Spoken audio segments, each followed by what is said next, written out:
Diaga Ndiaye, un Diamber, qui a réussi à apposer son nom sur un modèle de véhicule.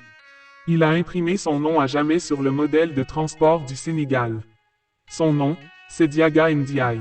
Natif de Darou Mousti dans la région de Louga, ce Diamber, qui n'est pas passé par l'école de Molière, a pu de par son ingéniosité, se hisser au panthéon des immortels.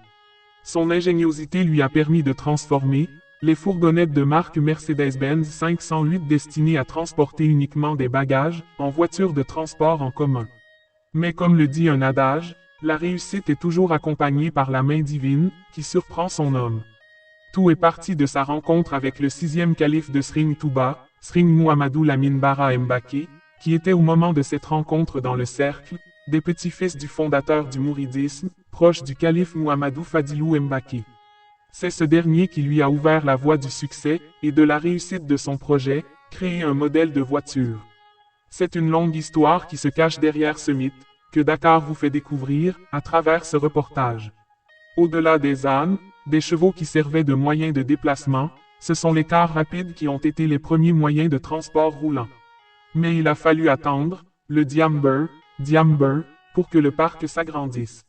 Diaga Ndiaye, pour l'histoire racontée par ses proches, a débuté par apprenti chauffeur, dans son ville natale, Darou Mousti, alors que le nombre total de véhicules, circulant à cette époque, à Mbacké, ne dépassait pas la dizaine.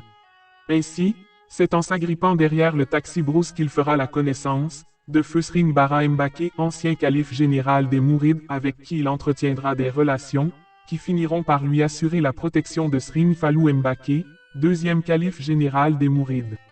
Grâce à ses prières, Baye Diaga Ndiaye finit par décrocher son permis de conduire. Ainsi, il est s'apostrophe inscrit dans la créativité qui lui permet d'acquérir sa propre voiture, avant de rallier Mbacké Dakar, pour 400 CFA. Diaga Ndiaye s'est imposé en travaillant dur comme une araignée, qui tisse sa toile, nous ont fait savoir tous ses proches que nous avons rencontrés, dans son village natal comme dans son quartier, à Pikine. Il était très rigoureux dans son travail. Mais, il témoigne que cette rigueur n'entache en rien sa grande générosité, transporter les Sénégalais et donner de l'emploi aux jeunes, qui était sa seule motivation, car tous les jours, des piles d'ordonnances l'attendent, dans son domicile comme aussi au garage.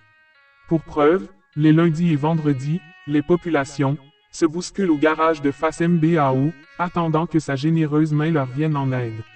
Il peut donner jusqu'à presque 600 000 FCFA et en rajouter même après épuisement, nous fait savoir, El Hadj Tierno, son ami d'enfance. Rattrapé par l'âge, il a commencé à se retirer de ses activités et de son patrimoine constitué de centaines de voitures, qui portent son nom et ses autres projets, pour les confier à sa progéniture.